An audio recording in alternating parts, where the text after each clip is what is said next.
Harry Potter की जादुई दुनिया एक काल्पनिक और रोमांचक दुनिया है जिसमें जादूगरों की एक बेहतरीन पाठशाला है जिसका नाम हॉगवर्ट्स है। ये एक फ्रिक्शनल दुनिया है।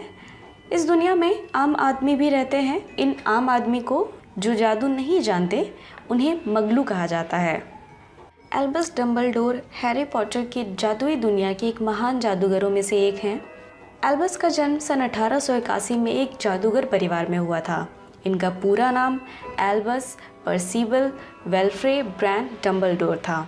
इनके पिता भी एक जादूगर थे और इनकी माँ एक मगल थी, यानी कि एल्बस डम्बलडोर एक हाफ ब्लड थे।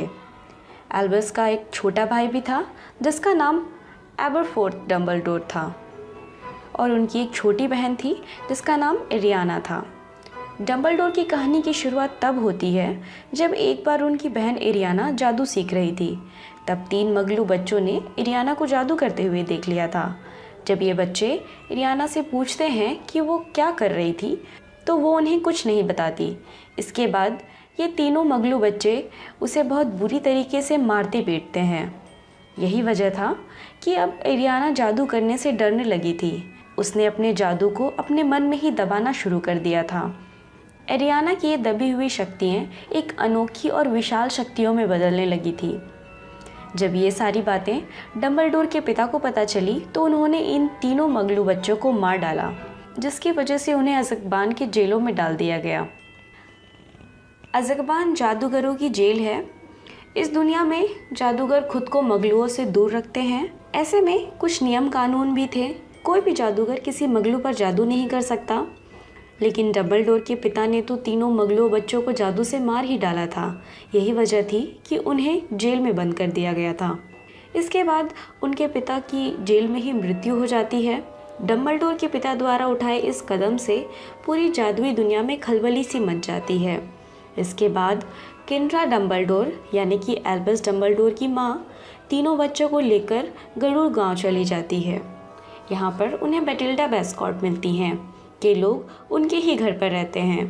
कुछ समय के बाद एल्बस डम्बलडोर बड़े हो चुके होते हैं। उन्हें हॉगवर्ट्स से स्कूल ज्वाइन करने का लेटर आता है। स्कूल के दिनों में एल्बस काफ़ी होशियार थे और हमेशा अव्वल आया करते थे, जिसके कारण हॉगवर्ट्स के ज़्यादातर प्रोफेसर उन्हें काफ़ी पसंद किया करते थे। स्कूल ख़त्म होने के साथ ही एल्बस डम्बलडोर को पता चलता है कि उनकी माँ की मृत्यु हो चुकी है। वो वापस गरुड़ गाँव आते हैं। क्योंकि डम्बलडोर तीनों भाई बहनों में से सबसे बड़े थे, इसलिए अब परिवार की जिम्मेदारी उन पर आ जाती है। एल्बस की बहन एरियाना की सच्चाई छुपाने के लिए वो घर पर ही रहा करती थी। वो कहीं जाती नहीं थी और ना ही किसी से मिला करती थी। इस हादसे के बाद एरियाना कभी स्कूल भी नहीं गई। इस बुरे वक्त में एल्बस डम्बलडोर को खुशी के रूप में ग्रिंडलवाल्ड मिलता है। ग्रिंडलवाल्ड बेटिल्डा के घर पर ही रहने आता है और वो एक बेहतरीन जादूगर भी था। एल्बस और ग्रिंडलवाल्ड के बीच काफ़ी अच्छी दोस्ती हो जाती है। दोनों गहरे दोस्त बन जाते हैं।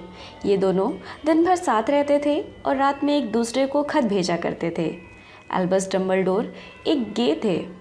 यही वजह है कि उन्हें ग्रिंडलवाल्ड की ओर काफ़ी झुकाव था। वो ग्रिंडलवाल्ड को पसंद करने लगे थे। इसके बाद ग्रिंडलवाल्ड एल्बस को अपना मकसद बताता है कि वो मौत के तोहफे की तलाश में गरुड़ गाँव आया है। अगर आप मौत के तोहफों की कहानी डिटेल में जानना चाहते हैं तो ऊपर दिए गए लिंक पर क्लिक करें। कहानी में आगे बढ़ते हैं। ग्रिंडलवाल्ड एल्बस को समझाता है कि वो एक जादूगर हैं और वो क्यों अपनी शक्तियों को बेकार में बर्बाद कर रहे हैं। ग्रिंडलवाल्ड एक ऐसी दुनिया बनाना चाहता था जिस पर वो राज कर सके और मगलू लोगों पर हुकूमत कर सके।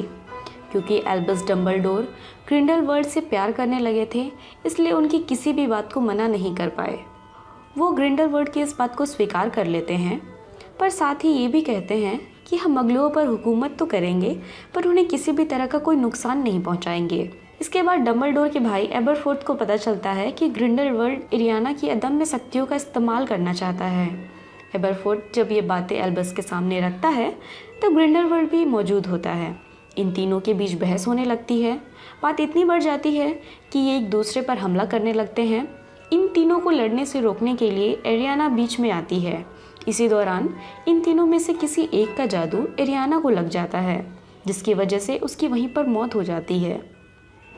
इसके तुरंत बाद ही ग्रिंडलवाल्ड वहाँ से भाग जाता है। एरियाना की मौत के बाद ही डम्बलडोर के मन में एक बोझ रह जाता है कि एरियाना की मौत शायद एल्बस के जादू की वजह से हुई है। इसके कुछ सालों के बाद डम्बलडोर को जादू के मंत्रालय से ऑफर आता है मंत्रालय ज्वाइन करने के लिए, लेकिन वो मना कर देते हैं। इसके बाद वो अपनी बाकी बची हुई ज़िंदगी एक प्रोफेसर के रूप में हॉगवर्ट्स पर बिताते हैं। यहाँ पर वो हैरी पॉटर की माँ लिली और उसके पिता जेम्स से मिलते हैं। ये दोनों एल्बस के स्टूडेंट रह चुके हैं। इसी दौरान ग्रिंडलवाल्ड एल्डर छड़ी पाने में कामयाब हो जाता है। ये एल्डर छड़ी मौत के तोहफों में से एक तोहफा है। ग्रिंडलवाल्ड इस छड़ी से अपनी एक फ़ौज कायम करता है और अपना आतंक फैलाने लगता है। उस वक्त ग्रिंडलवाल्ड का आतंक इतना ज़्यादा फैल चुका था कि जादू के मंत्रालय ने ये डिसीजन लिया कि ग्रिंडलवाल्ड जल्द से जल्द पकड़ा जाना चाहिए। ग्रिंडलवाल्ड को सिर्फ और सिर्फ डम्बलडोर ही हरा सकते थे। डम्बलडोर ग्रिंडलवाल्ड का सामना करते हैं और उसे हराने में कामयाब हो जाते हैं और साथ ही वो एल्डर छड़ी अपने पास रख लेते हैं। इसके बाद ग्रिंडलवाल्ड को उसी की बनाई हुई जेल में डाल दिया जाता है। वैसे तो डम्बलडोर इस छड़ी को अपने पास नहीं रखना चाहते थे, लेकिन इस छड़ी को काले जादूगरों से बचाने के लिए उन्हें अपने पास रखना पड़ता है ताकि कोई इस छड़ी का मिसयूज़ ना कर ले।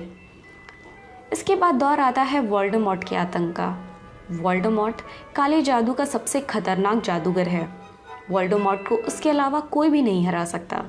वोल्डेमॉर्ट एल्डर छड़ी की तलाश में ग्रिंडलवाल्ड से मिलता है और इसी के कुछ समय के बाद वोल्डेमॉर्ट प्रोफेसर स्नेप के जरिए डम्बलडोर को मार देता है और एल्डर छड़ी हासिल कर लेता है।